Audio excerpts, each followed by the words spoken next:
Good morning, good morning, good morning. Happy daily drop-in. We are live every single morning at 7 a.m. Eastern, and today is no different. Good morning. It is Friday. I have Brad Hughes with me, which now is just going to be like the norm. Brad, you and I are together on Fridays. I feel like we're kicking off a moment of tradition. I love moments of tradition. Just like you guys already know, if you've been tuning in for the last few weeks of Daily Drop-In, we have a few special things that only happen on Fridays that we'll get into here in just a little bit. Please make sure you go grab your coffee. We're so excited to get ready for you and kick off your morning so we can end this week with a lot of excitement, with a bang, as we wrap up our topic that we've been focusing on all week long: relationships, relationships, relationships. So go fill up your coffee, spit your toothpaste out. Let's get started for the day.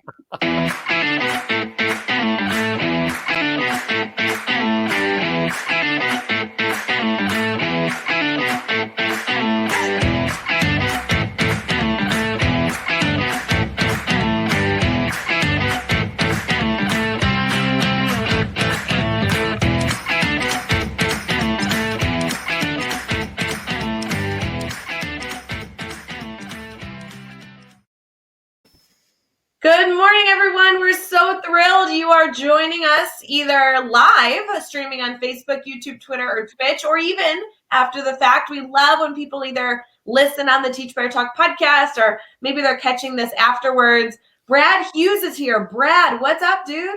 Everything is great here in Ontario, Canada. Ray, how are you this morning? All well? Oh my gosh, it is good. It's still, quite early for my central time zone. I'm in the Chicagoland area, but I was so excited for today, Brad. I feel like this has been on my calendar because we're starting a tradition today, and I am a sucker for traditions. I'm excited. I'm pretty blessed to have the opportunity to join the co-host with the most in the central time zone. That's Ray Hughart here on the Daily Drop-Ins every Friday. So yeah, a tradition, and we've got a fantastic foundation, a great relationship among co-hosts, an amazing Teach Better family to cheer us on, and it's only going to get better and better from here, my friend. I love it. Speaking of Teach Better family to all come together, Alex is here, Bree is here. Good morning, good morning. We always love when you guys are popping in the comments. We love to hear from you. And also, if you're willing, we'd love to have you share wherever you're watching on, share the feed that you're watching. Daily Drop-In happens every single morning, and the goal of Daily Drop-In is really just to spread some positivity. It's to kick off your morning on the right foot, and to also maybe share some information that might be valuable for you as you move into your day. I know that we have a good news segment that, Brad, you are the rock star at good news. I can't wait to hear what the good news is today. We have a celebration of some holidays being celebrated today, which will be a wonderful little addition to some conversation we'll be having. And then we're focusing on relationships. And Brad, I just had a feeling that this was a topic you might have some opinions on. I don't know. Your feeling is spot on there, Ray. It's for me, all good things that we celebrate and accomplish in education boil down to the relationships that we establish and the relationships that we constantly, intentionally nurture. And when we hit a snag in a relationship, that's an opportunity for us to dig deeper and to figure out what we can do to make that relationship stronger. I mean, there's nothing off the table once you get the relationship train started, and like I said, it's the foundation of all good things. So yeah, I might have an opinion or two.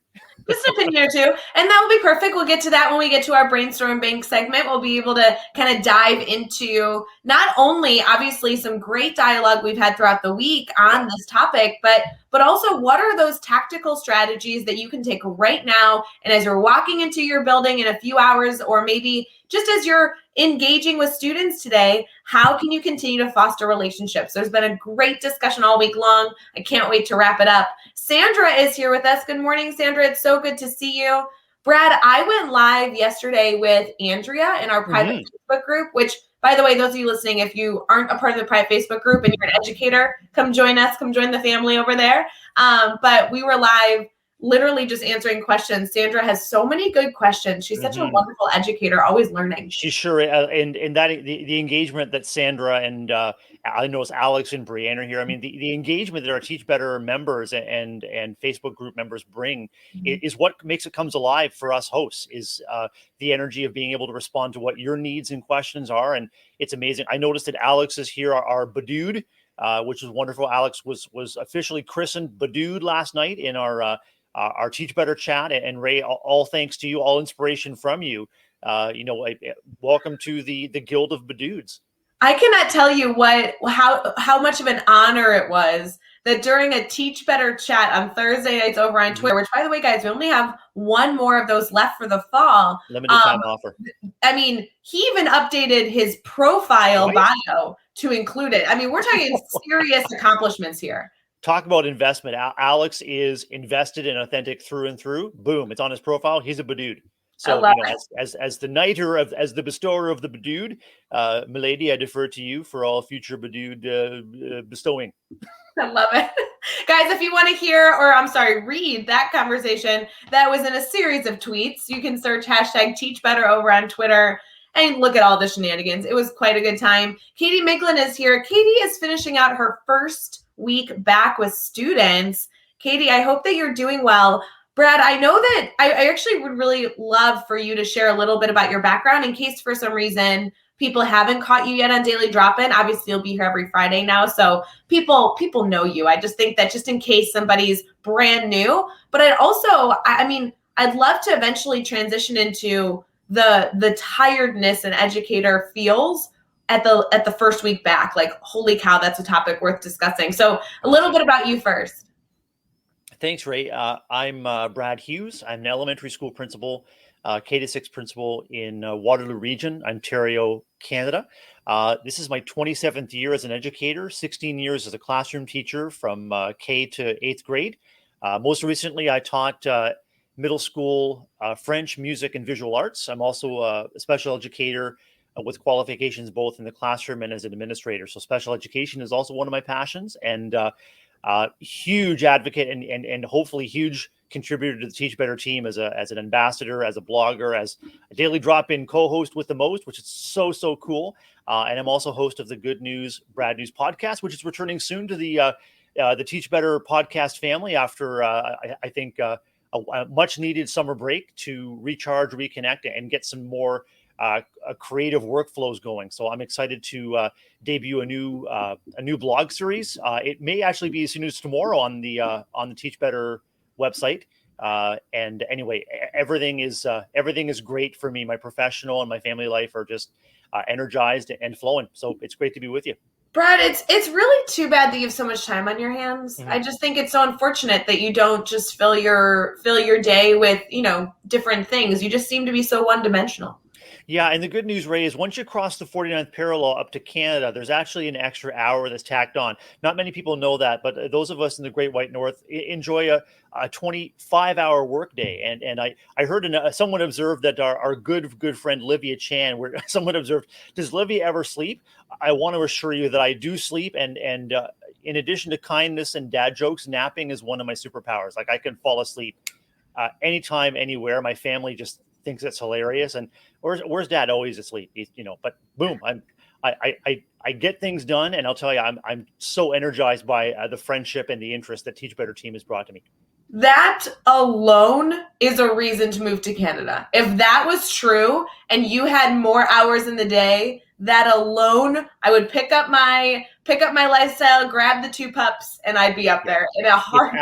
It's absolutely true. It can be confirmed on like a reputable website like Snopes or Wikipedia. And in fact, in talking about time management, all Canadian daytimers are maple scented. So you just open your day, and you're ready for the day. It's like a breath of fresh air. It's really, really incredible. There's a lot of opportunities here in Canada for those who are looking to expand their horizons, and maple scented daytimers is just the start. There you go, friends. This is the information you get on Daily Drop-In. Right? Hard-hitting facts, deep discussion. I mean, this is what we get. Good morning to Joe. I saw Joe popped in. I was also able to chat with him yesterday. Joe, it's good to see you. So Brad, tell me, I mean, all these educators that we have in our wonderful Teach Better family are kind of in different phases of entering into the new school year, right? This is such an exciting time. Some people still have possibly 4 weeks until they head back to school. Some teachers that I've been speaking to have been back for like 3 weeks. I mean, truly, this is such a big phase that we're in, especially here on North America with so many different districts and traditions on how we get back to school. Just specifically, because I'm going to shout out Katie Miglin because I know her schedule. She is entering into Friday morning, first week back with students. Like, holy cow, teacher tired really sets in at this point. It really does. And it harkens back to something, Ray, that you have shared out and continue to promote, and that is focusing on your daily best. This is a time of year when expectations of ourselves, let alone what we feel expectations of others might be on us, are huge, huge. And it's essential that we monitor our energy, and it's essential that we get more and more comfortable with giving ourselves permission to provide our daily best, which of course flows out of the energy, the amount of sleep, just everything. It all flows out of, yes, yep, coffee powered, absolutely. So, educators, as you reflect on wherever you are or have been or where you're going to, monitor that energy and make monitoring and honoring that energy a priority unapologetically, because it's often said you can't pour from an empty cup. I'm glad mine isn't empty right now, but if that cup is half full, you've still got half a cup to provide, but you don't want to empty that cup and tip over to where you have to recoup a lot of energy a lot of time. So that's it. Monitor what you need, monitor what you can provide, give it freely. And the last thing, I guess, is name what you need. If you are dead tired, you can even name that to your students or your faculty members, like, and model that daily best. I on a scale of 1 to 10 in terms of my gas tank, I'm at a 2, but I'm going to give you that to kids, or I'm going to give you that to office team, or I'm going to give you that to faculty members. And I ask you to honor that. And in times like this, I often coach students and teachers to be gentle, kind, slow things down, and just to be aware that people's energy levels are going to vary, and people just might need that extra bit of patience and that extra bit of support at times like this.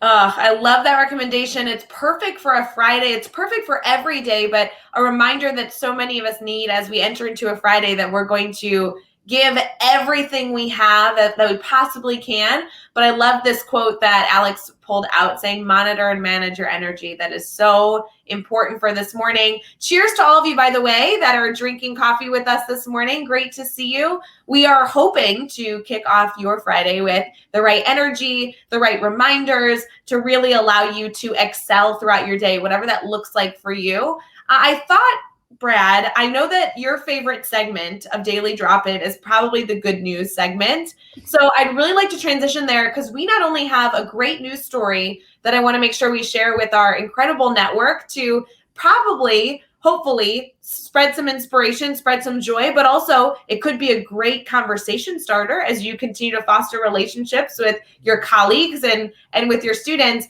But also there are some elements that I think we should celebrate today that I want to bring up. So can we transition to our good news segment? Looking forward to it. Let's do it. Let's do it.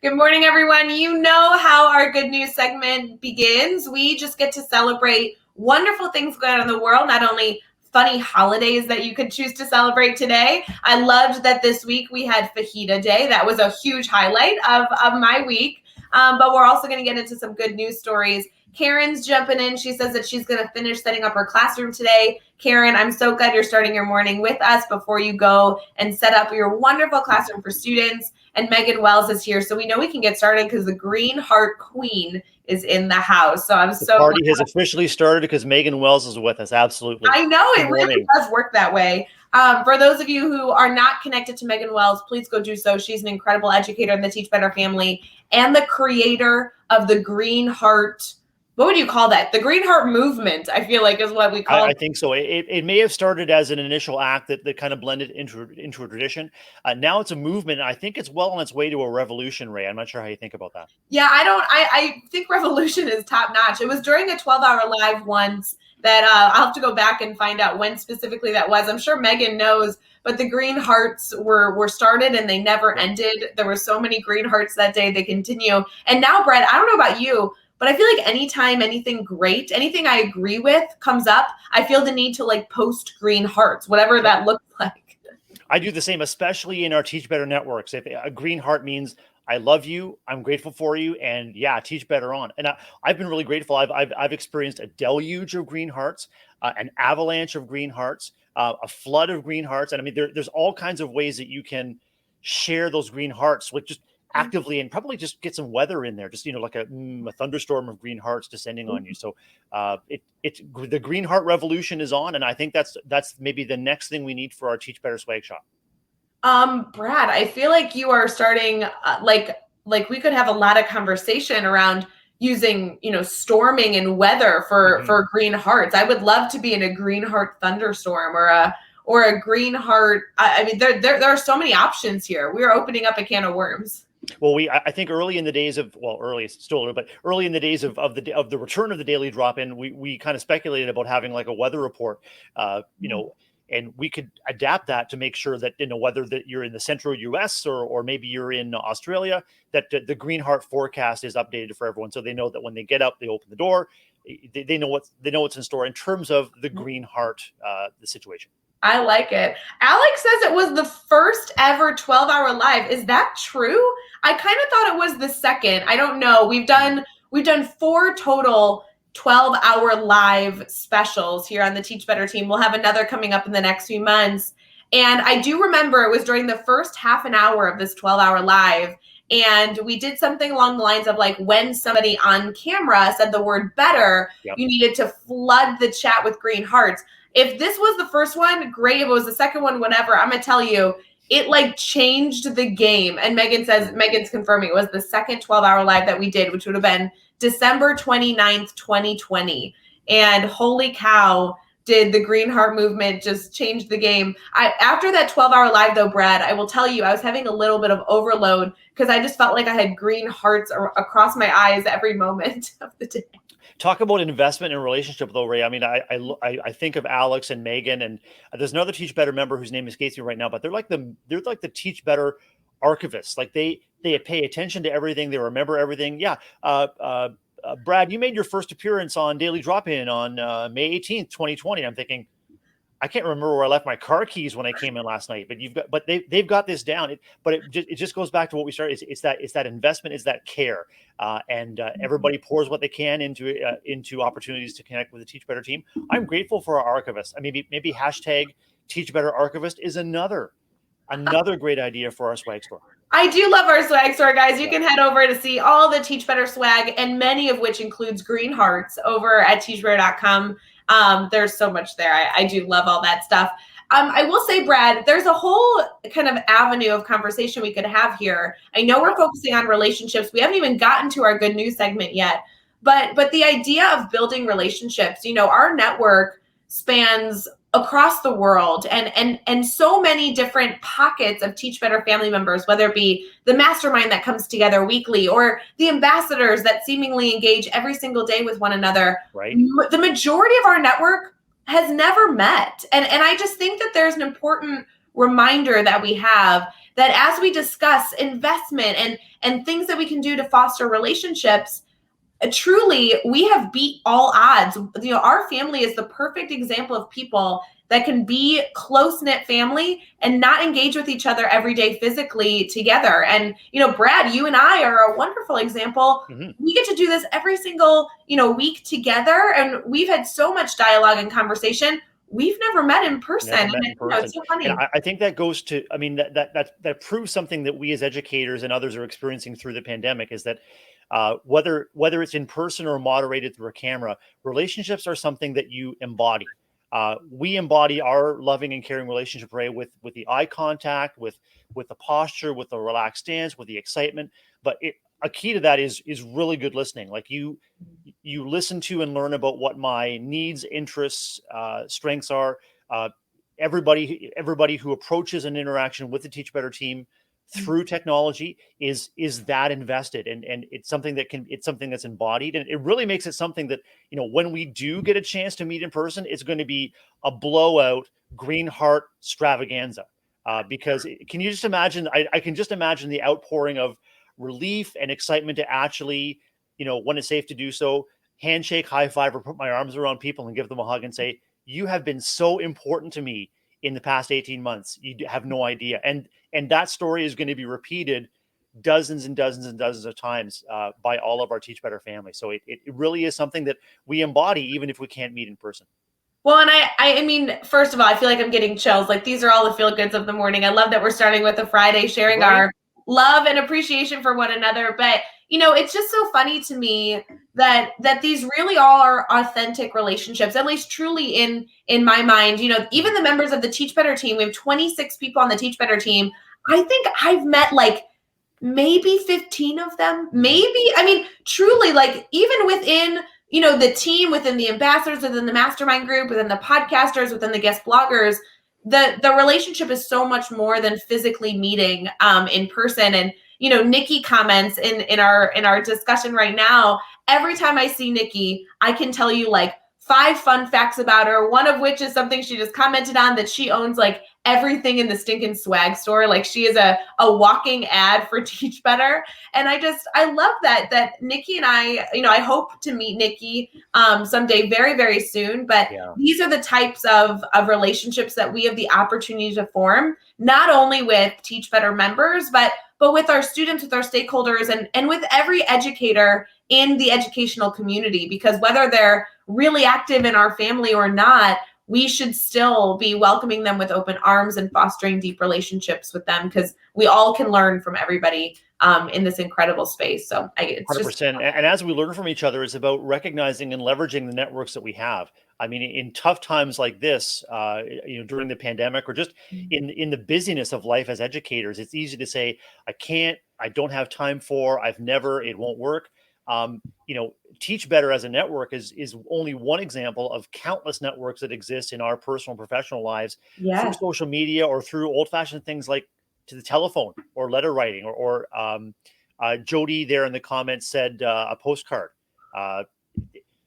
Anytime we leverage the networks that we have to stay connected with others, whether it's been a week or it's been a year or it's been 10 years, leverage those networks and just, as Liv Chan would say, be a reacher outer. If someone's on your heart and mind, they're there for a reason, Livia would say, and so Livia does say, and so if they're there, reach out and just let them know. You never know where that, at the minimum, that spark is going to make a guaranteed positive difference to the person receiving that note, and you never know where that relationship, if rekindled, might lead.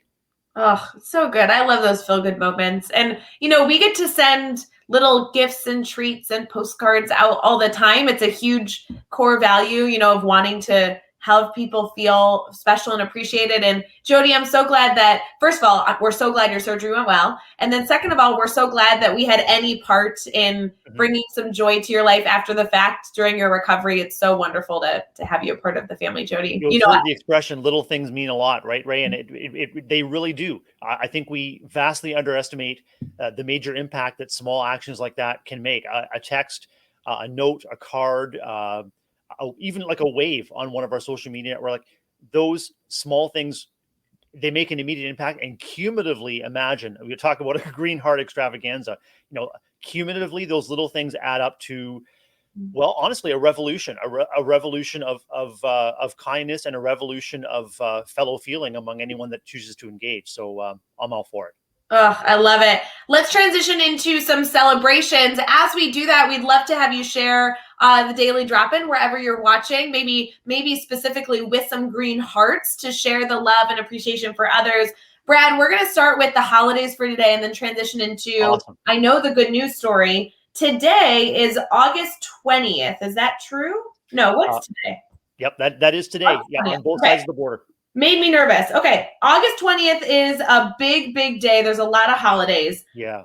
I think that one of them made me very anxious, and the Mhm. other I was like, okay, I can get on board with this. So I just want everyone to know today's World Mosquito Day. That made me very anxious to hear that. Brad, do you have any thoughts on mosquitoes as a animal that exists in the world?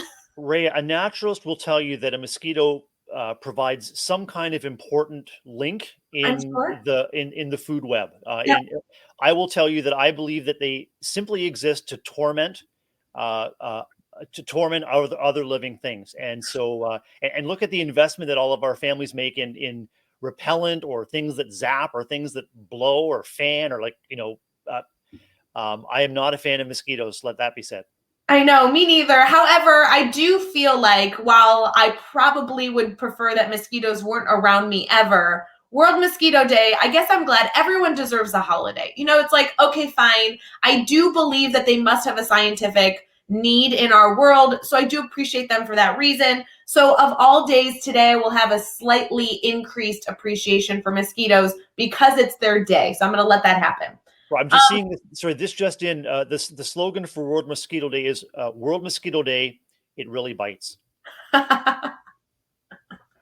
See, Brad, this is why I love being live with you. You're just the best. Appreciate that. All right, this is the holiday that I actually feel like I can get on board with. Brad, are you a pie lover? Do you like pie? Yeah.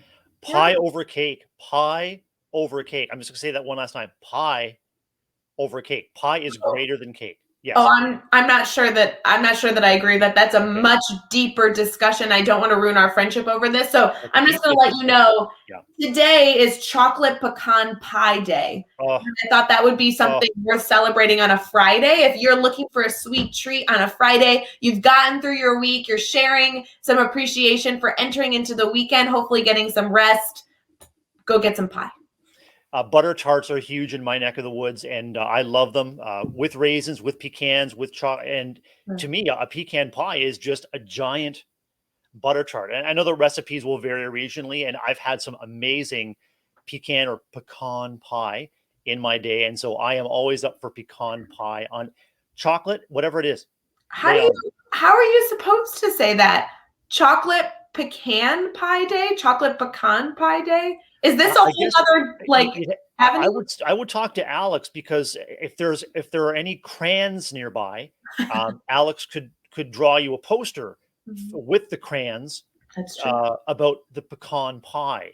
And I think it's tradition. It's traditional, at least here in Canada, to put on your running shoes before you eat the pecan pie and draw it with your crayon. Anyway, we can go Okay, down that rabbit hole. Yeah, you are getting off track. This is from a daily drop in we had, what was that, a few weeks ago where we just debated how to pronounce words.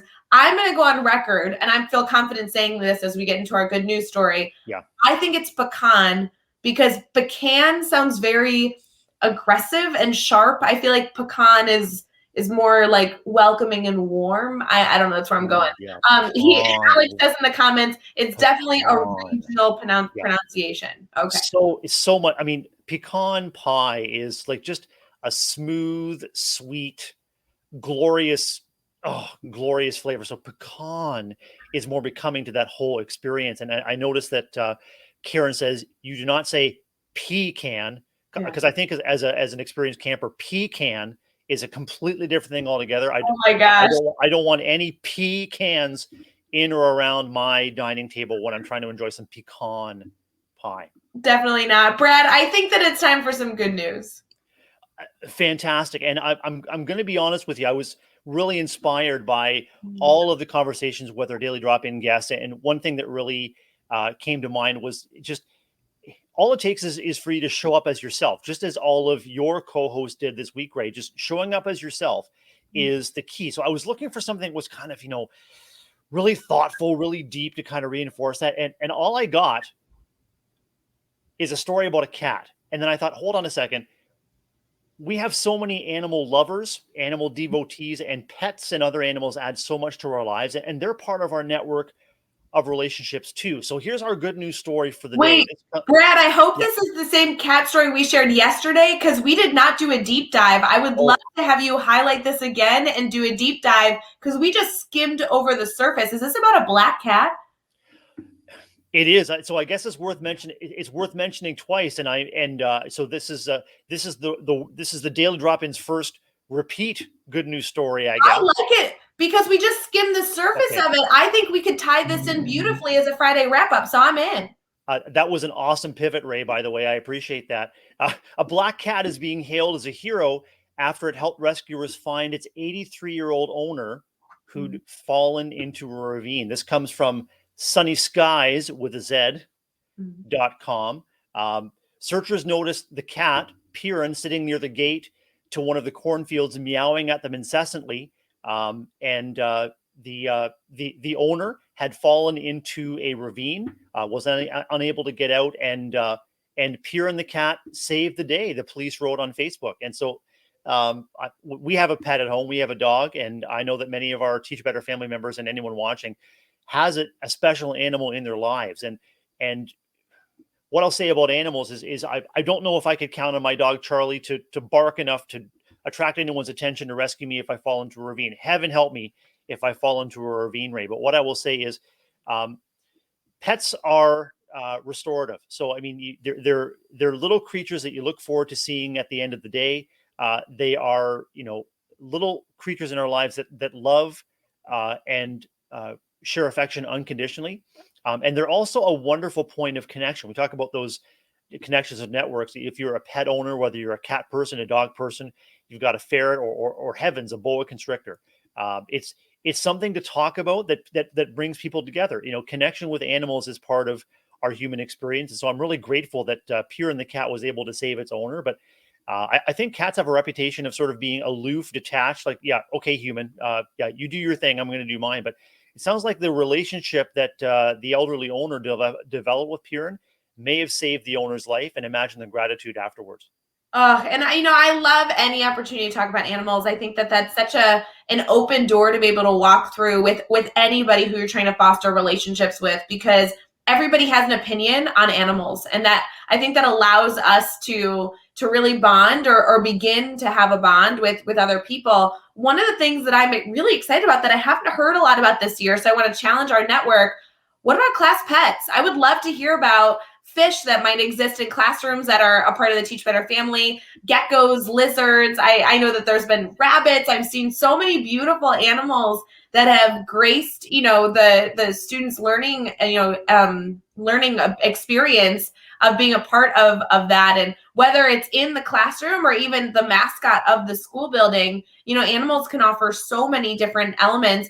Brad, have you ever worked in a building where there was a service dog that was there for social and emotional support? I sure have. As a matter of fact, one of our current faculty members she adopts and fosters potential service dogs, and so in her home, she helps the potential service dogs, the service dogs to become acclimated to the home and to have all kinds of experiences sort of out in the world, to try to determine whether they are appropriate to take the next step to service dog university, which is an actual thing. So yeah, we've had this. We've had our faculty member Debbie has had, I believe, 2 puppies who make regular appearances in the classroom, and COVID has kind of put the brakes on all of that for now. But what an amazing connection within our school building between Debbie, her puppies, and kids have an opportunity to see that the dogs grow and change their capabilities, and their skills change as well. And there's something so soothing about having a familiar animal in your midst. It really is incredible, and it's all about that connection again. Brad, I'm sure this is completely derailing our conversation, so I want to apologize in advance for this I love it. story. But in my classroom, I always wanted a class pet, and I truly felt like, I'm a huge animal lover. There was always a space that I wanted to welcome in a class pet. It never quite worked out. There was about 1,500 reasons why that wasn't an option for me. And so my solution, Brad, was not to give up on this dream. I went out and I bought a relatively life-size ceramic penguin, and that became my class pet in my classroom, and I introduced this penguin. His name's Blimpy, as our classroom pet. Students would refer to needing to, go sit by Blimpy, or needing to take a break to talk to Blimpy. Blimpy held all of our secrets every single day. This was a very big commitment that we've had in my classroom, and even when I moved up to my new area this year, Blimpy has come with me, and he is a staple in my life right now. So I know I often talk about how I have 2 dogs in my life, but I also have a very important ceramic penguin. I think of all the layers of modeling and relationship building that goes into what you're sharing about Blimpy. So, I mean, here you are, you're an educator, you're sharing that desire to have something connective, an animal in your classroom.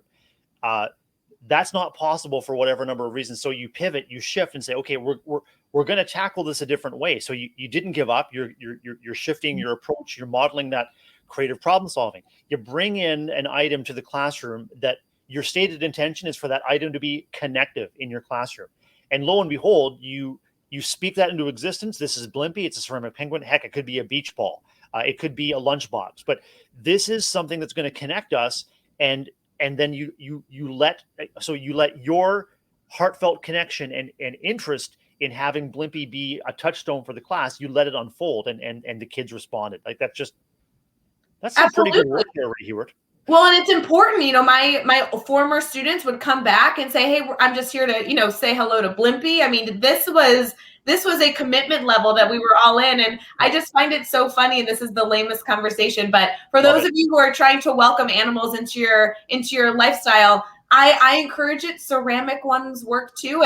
And you know what? I think, and I don't know, but I'm pretty sure I was the only teacher in a number of students' lives that could say, we had a class pet that was a penguin. So I can almost get, now I know that you are an incredibly talented middle level math educator, Ray, but I can nearly guarantee you that if you polled, say, a random group of 50 of your former students from over the years, they may not remember a lesson on differentials or algebra, but they'll remember Blimpy.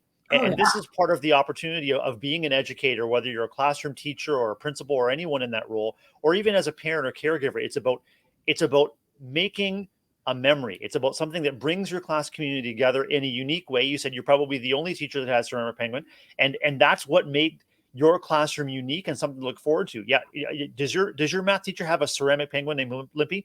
No. Well, mine does. Miss Hughарт's class does, and I'm a member of Miss Hughарт's class, and I'm a member of that community, and Blimpy is ours. So anyway, all of that is just so connective. I love it. This is exactly the conversation that I'm here for.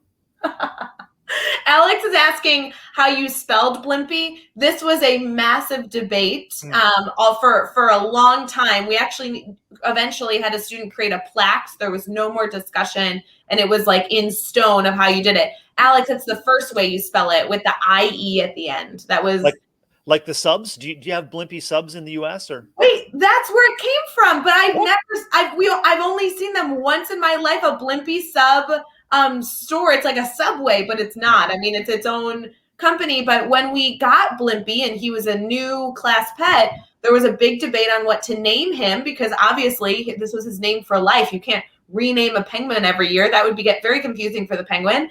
And we decided to name him after the sandwich shop.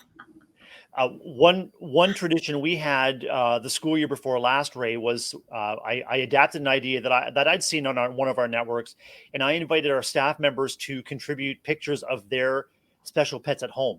And so it was a bulletin board display that invited kids to get to know their teachers and staff members through the animals that they loved. And it was really connective for our faculty. It was really connective for our kids. It sparked conversations among kids and teachers who wouldn't normally interact. Like, I've got a ferret just like you, or I've got 2 black kittens just like you, or your goldfish is so cute, that kind of a thing. And I positioned it in an area where people were like an entrance door, so people are walking by it every day. And then again, it's the little thing, but it's going to accumulate over time. The better you know people, the easier it is for you to be able to reach out with something connective, especially between kids and adults. We want to champion those wide connections within the building where we're all making connections with everybody. So that's just an idea that I'll throw out there, and I want to give credit to the original, the poster. I'm not sure who it was, but I'll share a photo of that bulletin board along with the link to the cat's meow, the cat's meow story we shared again today. I'll share that back in our Teach Better feed. That would be awesome. We're going to transition here to a brainstorm bank. Here's the deal. Alex wants to see Blimpie, and Blimpie is truly right there. Like I can see him. He's seated with me right now. I don't know in this brainstorm bank commercial if I can stand up, grab him, and bring him back at the same time. So I'm not sure if we should risk it. But Alex, he's like not small. I'll show you how big he is because I feel very committed to giving you as much as I can in the story. Ray, if you're not back in time, I'll cover until you and Blimpie can make an appearance. You think so? Okay, so absolutely. We're gonna click this commercial for Brainstorm Bank here, guys, to continue to wrap up our conversation of relationships. I'm gonna launch myself across the room to go get Blimpie, and we'll be right back.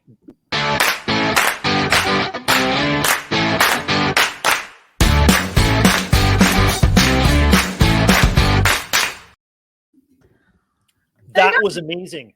Unbelievable. So wow. What do you think? This is good, right? Captivating is what Blimpie is a lot bigger than I expected. That's amazing. Huge. Ooh, wow. Huge. Yeah. I've never seen anything like that ever. Like a surrender, and it's probably life size. It's quite large. I will tell you, I feel like it doesn't even do it justice on camera how big he is. Yes. It's incredible. And I kind of agree with Alex. I mean, if Blimpie was to become a fixture on our a staple on our Friday drop-ins, I mean, I would welcome Blimpie as a third co-host. He's too big. How would you position him here? There's two. Ray, if anyone can find a way to work Blimpie into the decor in a way that's aesthetically pleasing and educationally sound, it's probably you, my friend. You can. Well, we'll leave him here. But anybody tuning in to this segment, we're whatever 40 minutes into Daily Drop-In this morning. You all are gonna need to explain why there's a penguin in the background. I just want to be clear. Or I just want to challenge that. You may not need to explain because it just is, and it feels right. It feels right. Oh, Karen's great. We're not body shaming Blimpie. No, he's just, he's very tall for his age. I just really he's robust. Yes, robust. If you're listening to Daily Drop-In, by the way, on the Teach Better Talk podcast where you were just listening, we just want to apologize right now and for all things ridiculousness for Daily Drop-In, but we'll just leave him here for now. It's a brown ceramic penguin, and I'm so thrilled that on a Friday morning we were able to incorporate Blimpie into the good news segment. That's what life's all about. It sure is. Mm-hmm. Yeah. So we're now in our brainstorm bank section. We are running so behind. We've gotten so off track. I have a feeling that this is just how Fridays are going to be, friends, for not only a lot of reasons because it's Friday, but I'm blaming Brad. Additionally, you guys know how today works. Our brainstorm bank is all about intentionally fostering discussion around things that you as an educator are trying to find the solution for. So you can always head to teachbetter.com/brainstormbank. There's a Google form there. You can submit your name and your question at any point in time throughout the day so that we can be here to support whatever brainstorming you need within 24 hours. But also, if you're in the comments, you can share questions with us. Our theme this week has been relationships. We've been able to dive into that a little today. But Brad, there's been so many suggestions shared on relationships. I'd love to hear any element, any suggestion, a really tactical strategy that you feel like is valuable as educators around the world right now are trying to foster relationships. And this is relationships not only with their stakeholders, with their parents, and possibly with leadership, but colleague to colleague and student, student to student as well. I sure can, Rhea. I've been thinking about a tactical strategy that really works for me, but I also want to say that it has everything to do with that concept of energy management. And so a day like today, maybe it's your first Friday of the first full week of school, or maybe you're just dead teacher or dead educator tired. My tactical strategy is called let no one pass unacknowledged.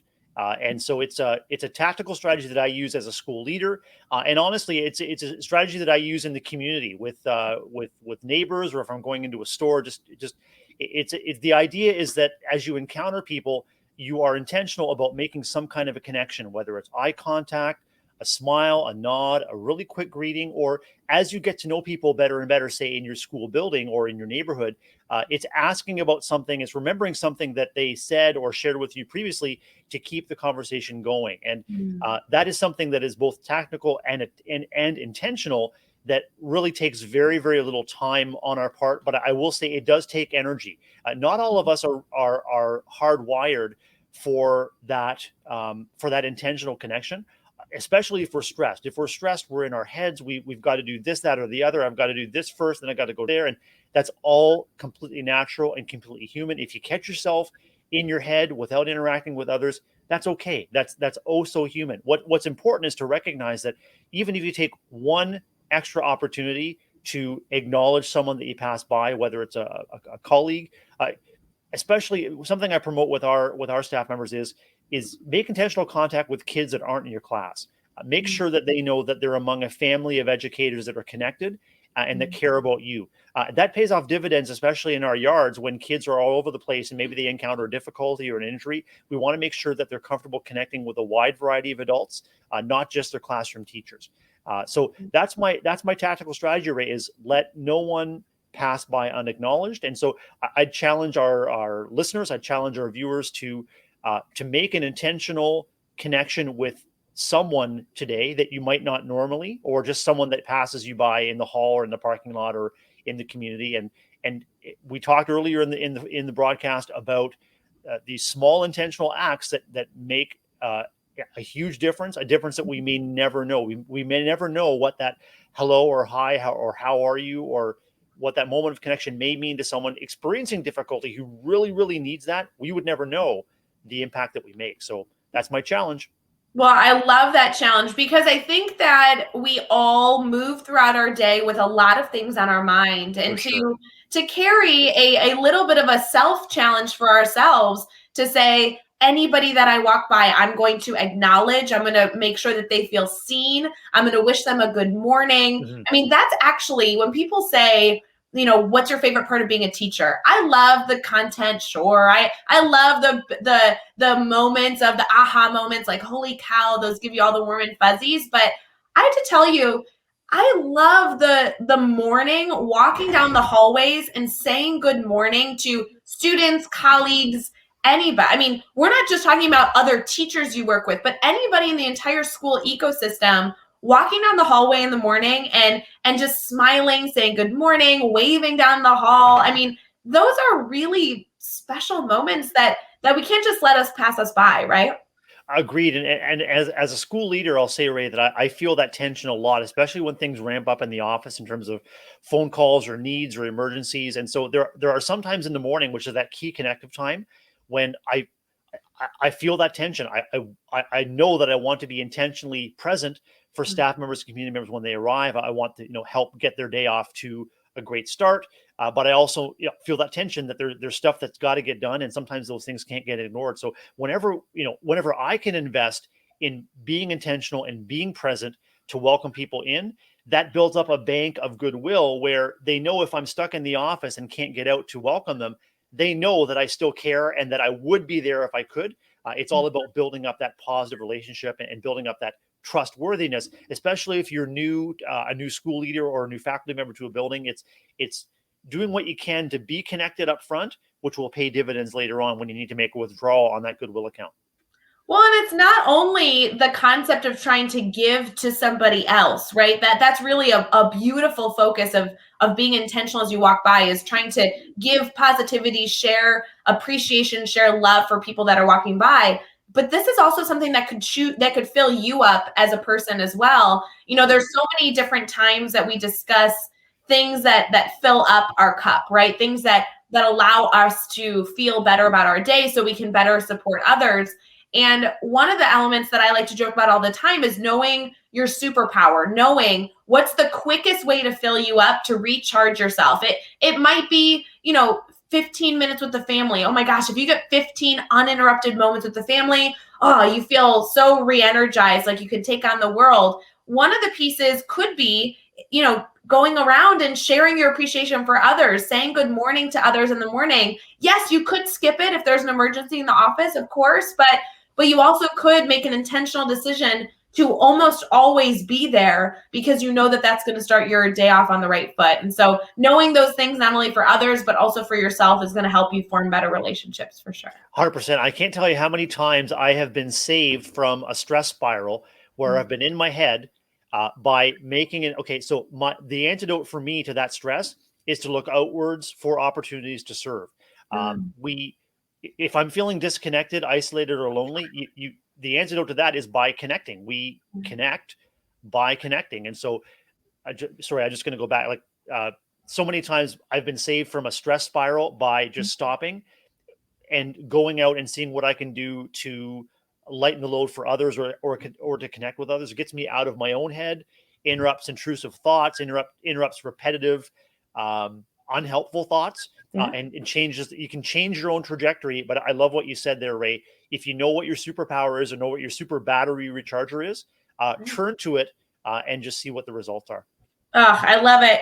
Brad, this is a perfect time for us to recap the week a little bit, in case those of you tuning in right now didn't catch every single moment of the daily drop-ins that we've had all week long, as we're live every morning, Monday through Friday at 7 a.m. I'd love to recap some of the dialogue on the suggestions of relationships before we end our time all together. So we'll be right back as we kind of recap the week and talk about all the wonderful strategies that have been shared thus far.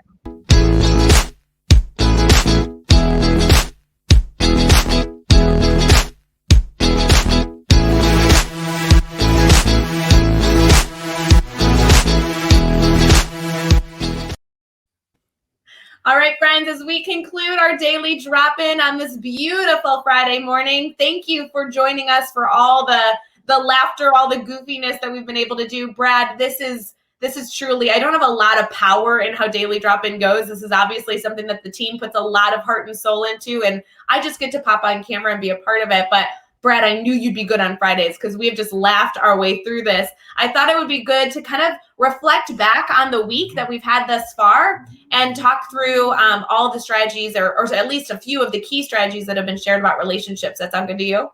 I'm right here for it. Awesome. So Monday morning, we started earlier this week with the incredible Dr. Dave Schmittou and Katie Miglin. They came on to talk about relationships, and they had a lot to share during their time. They focused on being intentional. They had so many suggestions from a multitude of perspectives. I mean, Dave not only has been a teacher, has been a principal, has worked in the unit office as, a superintendent, director of curriculum and instruction, but Katie is living and eating and breathing it right now as a classroom teacher. And they were able to go back in a beautiful manner, back and forth, talking about how they can foster relationships. We then got to come together on Tuesday. That was a very special day where Liv joined us. Livia Chan from the Teach Better team joined us from BC, and she was able to talk about small little 30-second choices that you can make to celebrate somebody else. I know, Brad, we've even referred to that, where you send a text message to tell somebody that you appreciate them, or you take 2 seconds to write a note, a postcard, and you throw a stamp on it, and you know that it's going to go make someone's day. She was able to give us a lot of very small moments and kind of challenged us that if it only took you a minute, why can't you choose to do it more often? That was a really powerful discussion there on Tuesday. When it comes to Wednesday, we were able to celebrate Fajita Day with Hunter Flesh, who is an incredible third-year educator. He's entering to his third year. He's a wonderful podcast host, and he was able to talk a lot about the questions that he enjoys asking on his podcast, how we can use that skill set to ask questions to foster relationships with other colleagues in his building or other students in his building. One of my favorite things he challenged us to do on Wednesday was to try and ask people a question throughout your day that you truly believe no one has asked them yet that day, or no one has asked them ever in their life. So really providing unique moments to get to know one another. Did you catch that segment, Brad? I sure did. And a connection that I'm making when we talk about Livia Chan's suggestion and Hunter's suggestion, and I see Karen's suggestion here in the comments. It's about establishing a workflow. It's about establishing a routine or tradition, a revolution for yourself that works for you. I mean, Hunter's got that go-to. I'm going to ask a question no one's ever asked, and I think of Martin Silverman, one of our Teach Better family members, who reminds us of the importance of the second question. So the first question gets you started off. It's the second question that invites you to go deeper, and that routine for Hunter is that's a winner. Ask something that no one's maybe ever asked before, and see where the conversation takes you. So fun. Megan was able to join us on Thursday. Everyone knows Megan from the Teach Better team. She runs our ambassador program. She also is starting at a new school this year in a new community, in a new area that she's never lived in before. So we not only talked about relationships from an authentic level of her actually walking into a new school building this year with new colleagues and new students, but we were able to kind of dive into how relationships can be sparked from asking questions and having dialogue, but they can also be sparked by creating environments, creating activities for relationships to be formed by working in a collaborative environment. She focused a lot on, being brought into a institute where she was put on a team. And so she was working with team members and also creating breakouts for students to be able to engage with one another the first week of school, to be able to learn about the people in their classroom through a mystery activity. So there was a wonderful element there of not just discussions being a way to foster relationships, but beautiful collaborative environments too. Engagement is key, and Megan is as authentic as they come. So I can imagine sort of the stresses that would come for anyone who's joining a new faculty or new neighborhood or even a new grade level. The key, and I know that Megan embodies this, is to show up as yourself.